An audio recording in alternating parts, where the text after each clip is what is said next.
सुन रहे हैं रहस्यमयी कहानी शैतानी रस्में। तांत्रिक की मौत के बाद के ठीक होने की जो एक आखिरी उम्मीद थी वो भी टूट चुकी थी। परिवार सदमे में था। सब लोग एकटक कभी तांत्रिक के मृत पड़े शरीर को तो कभी बेहोश आरोही को देखे जा रहे थे। तभी सुमित्रा ने खुद के कलेजे को मजबूत करते हुए कहा, आरोही को उसके कमरे में ले जाओ। और फिर भवानी सिंह को आवाज देते हुए बुलाया। भवानी सिंह तुरंत ही वहां हाजिर हो गया। कहिए रानी माँ, क्या काम है? भवानी सिंह, तांत्रिक की लाश को भी वहीं फेंकाओ। जी रानी माँ। ये कहकर भवानी सिंह ने तांत्रिक की लाश अपने कंधे पे उठाई और हवेली से बाहर निकल गया। रहस्यों से भरे भैरवगढ़ में मर चुके लोगों की लाशों को कहाँ ले जाया जाता था, ये भी अपने आप में एक रहस्य था। सुबह हो चुकी थी। भवानी सिंह महल से सटे खेत की तरफ टहलने जा रहा था। अचानक उसकी नजर महल के बाहर बेहोश पड़ी निकी पर पड़ी। वो दौड़कर उसके पास पहुंचा और पुकारने लगा, बहुरानी, छोटी बहुरानी। लेकिन निकी की तरफ से कोई भी जवाब नहीं मिलने के बाद भवानी सिंह ने घबराते हुए खुद से कहा, कहीं बहुरानी बेहोश तो नहीं है? वो तुरंत ही दौड़ता हुआ गया और एक लोटे में पानी भर लाया। उसने निकी के चेहरे पर पानी की कुछ बूंदें मारी। कुछ ही पलों में निकी की बेहोशी टूटी और उसने अपनी आंखें खोली। उसकी आंख खोलते ही भवानी सिंह ने पूछा, बहुरानी आप ठीक तो हैं? निकी ने आंख मलते हुए हैरानी से उसकी तरफ देखा और फिर अपने आसपास देखने लगी। सूरज उग चुका था और सब जगह रोशनी फैल चुकी थी। फिर उसने खुद को देखा तो एक झटके में उठ खड़ी हुई और चौंकती हुई बोली, मैं यहाँ इस खेत में कैसे? भवानी सिंह बोला, बहुरानी वही तो मैं भी आपसे पूछ रहा था। आप यहाँ इस तरह? क्या हुआ आपको? निकी याद करती हुई बड़बड़ाई, रात में शमशान घाट, चिता की राख। उसे एक एक कर रात की सारी बातें याद आने लगी। पूरी तरह याद आते ही वो घबराहट में बोली, अरे मैं तो कलश वहीं छोड़ आई। अगर मम्मी जी ने पूछा तो मैं क्या जवाब दूंगी? मैं तो आज गई। निकी को बड़बड़ाते देख भवानी सिंह आश्चर्य से बोला, बहुरानी आप किसकी बात कर रही हैं? उसने भवानी को एक नजर देखा, फिर मन ही मन बोली, जो होगा देखा जाएगा। अब मैं मरने के लिए वापस शमशान घाट तो जाने वाली हूँ नहीं। तो भवानी सिंह को बिना कुछ जवाब दिए सीधे महल के अंदर चली गई। लेकिन उसे कहाँ पता था कि महल में प्रवेश करते ही उसका सामना सुमित्रा से हो जाएगा। सुमित्रा को सामने देखते ही निकी खुद में ही बड़बड़ाई, आज तो हो गया मेरा कल्याण। सुमित्रा उसके करीब आई और बोली, बहू इतना समय कहाँ लग गया? रात को कहाँ थी तुम? निकी सोचकर कुछ जवाब देती, उससे पहले ही सुमित्रा की नजर उसके खाली हाथ पर पड़ी और अगले ही पल दनदनाता हुआ दूसरा सवाल निकी के पास आया, चांदी का कलश कहाँ है? और राख तुम लेकर आई ना? निकी ने अपना सिर झुका लिया और बुझी हुई आवाज में बोली, मम्मी जी कलश तो शमशान घाट में ही रह गया। ये सुनते ही सुमित्रा लगभग चिल्ला उठी। क्या? कलश शमशान घाट पर ही छूट गया? कैसे?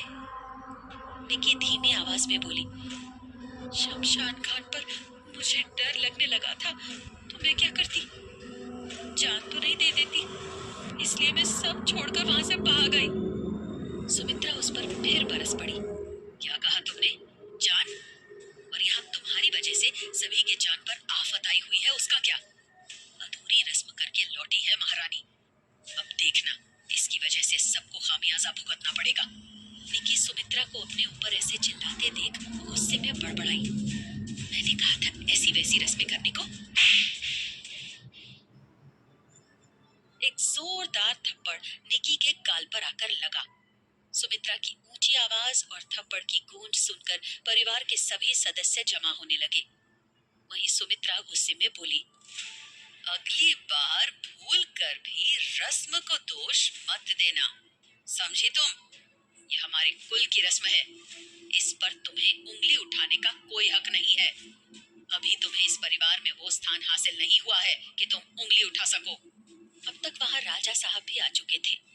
उन्होंने आश्चर्य से कहा, क्या हुआ सुमित्रा? सुबह सुबह इतना चिल्ला क्यों रही हो? सुमित्रा उन पर भी भड़क उठी। चिल्ला रही हूँ? मैं चिल्ला रही हूँ? अरे अपनी बहू से पूछिए कि क्या किया है इसने। रस्म को अधूरा छोड़कर आ गई है। राजा साहब ये सुनकर अवाक रह गए।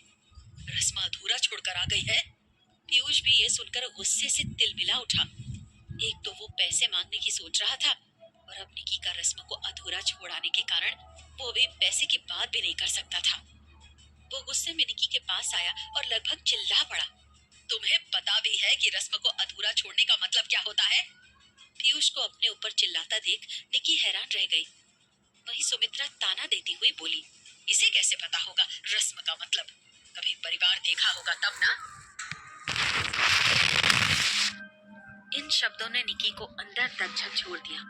वो अनाथालय में पली बढ़ी थी और हमेशा ही परिवार के प्यार के लिए तरसी थी। पीयूष से शादी करने के बाद उसे लगा था कि उसे परिवार की कमी महसूस नहीं होगी, लेकिन यहाँ तो सब उल्टा ही हो रहा था। वो रानी माँ और राजा साहब को ही अपने माँ और पापा के रूप में देख रही थी, लेकिन आज उनके ताने ने उसकी गलतफहमी दूर कर दी। उसे आज तक किसी ने ऐसे ताना नहीं दिया था। वो ताना सीधे उसके दिल में जाकर लगा। उसकी आंखें भर आई थी। वो सभी को इग्नोर कर वहां से अपने कमरे की तरफ चली गई। सुमित्रा उसे जाते देख बड़बड़ाती हुई बोली, इसे हमारे परिवार की परवाह क्यों होगी? इसकी वजह से पहले ही एक रस्म अधूरी रह गई है और आरोही की ये हालत है कि वो होश में नहीं है। रचना भी घर से गायब है और अब ये दूसरी रस्म भी अधूरी छोड़कर आ गई है। अब पता नहीं मालिक का कौन सा कहर टूटने वाला है हम पर। पूरा परिवार आश्चर्यचकित था। अब उन्हें समझ नहीं आ रहा था कि मालिक के कहर से बचने के लिए क्या कदम उठाया जाए, वो भी ऐसा कहर जिसकी अभी उन्हें जानकारी भी नहीं थी। वहीं दूसरी तरफ सौदामिनी को मालिक के बारे में कुछ कुछ जानकारियां थी, लेकिन वो और जानकारी भी हासिल करना चाहती थी। वो रचना के पास ही बैठी रही जब तक कि वो वापस नींद से नहीं जाग गई। वो जब जगी तो सुबह हो चुकी थी। सौदामिनी उसे जगा देख मुस्कुराती हुई बोली, अब कैसा महसूस हो रहा है? रचना सिर हिलाती हुई बोली, बहुत अच्छा महसूस हो रहा है दीदी। ऐसा लग रहा है जैसे माथे पर से पत्थर हट गया हो। सौदामिनी बोली, मेरे साथ नदी तक चलो, तुम्हें और भी अच्छा लगेगा। इसके बाद दोनों पैदल ही बेतवा नदी के रास्ते पर निकल पड़े। बेतवा नदी वहां से ज्यादा दूर नहीं थी। सौदामिनी बातचीत की शुरुआत करती हुई बोली, रचना, क्या तुम मुझे मालिक के बारे में कुछ नहीं बताओगी? रचना मालिक का नाम सुनते ही घबरा गई और उसके सामने फिर से वही दृश्य घूम गए।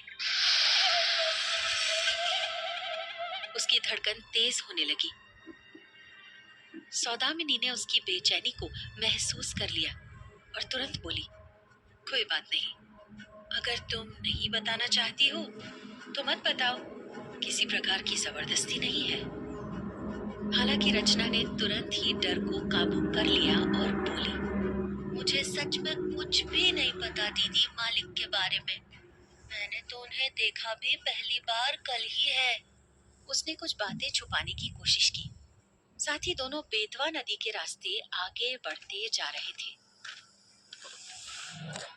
सौदामिनी उसकी तरफ देखती हुई बोली, लेकिन मुझे कुछ पता है, तुम मालिक के पास उन्हें भोग लगाने जाती थी। रचना ने अपनी नजरें चुराते हुए हाँ में सिर हिलाया। सौदामिनी बोली, क्या तुमने कभी सोचा है कि तुम ही क्यों जाती थी मालिक को भोग लगाने? कोई और क्यों नहीं जाता था? रचना सवालिया नजरों से सौदामिनी को देखने लगी।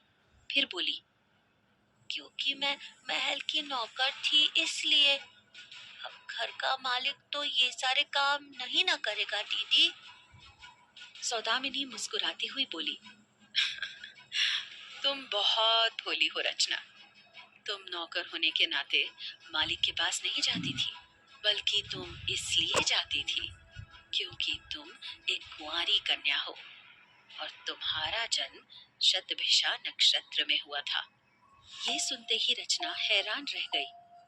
वहीं दूसरी ओर हवेली में राजा साहब अपनी चिंता जाहिर करते हुए सुमित्रा से बोले, शतभिषा नक्षत्र वाली दूसरी लड़की हम इतने कम समय में कहां से ढूंढ कर लाएंगे?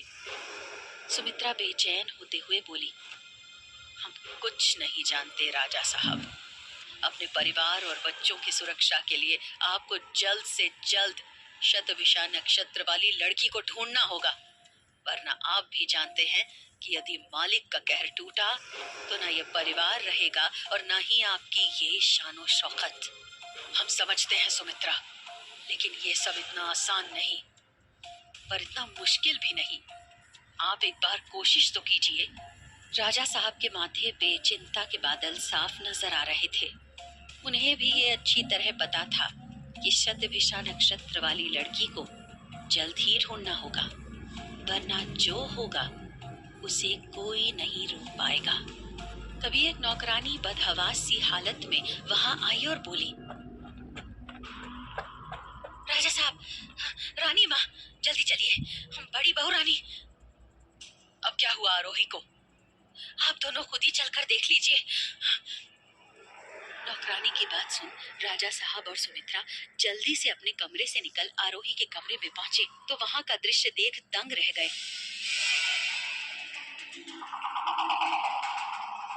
आरोही बिस्तर पे बैठी थी और उसके सामने इंसानी खोपड़ी के भीतर खून भरकर रखा हुआ था। उस खून को देखकर आरोही के चेहरे पे मुस्कुराहट तैर गई।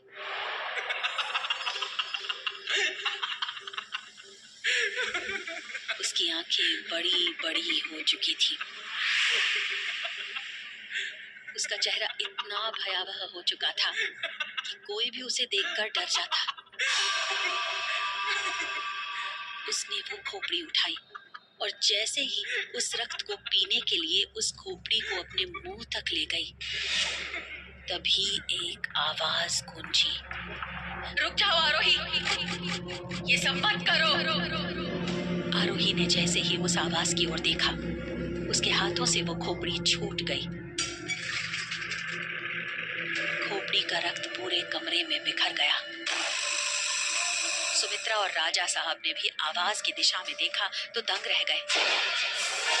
तभी आरोही की आंखों से आंसू बहने लगे और उसके मुंह से एक शब्द निकला, माँ। आखिर किसकी थी यह आवाज जिसने आरोही को खून पीने से रोक दिया था? क्या वो सच में आरोही की माँ थी? अधूरी छोड़ी हुई रस्म को क्या निकी फिर से पूरा करेगी? कहानी जारी रहेगी। बस आप बने रहें शैतानी रस्में के साथ।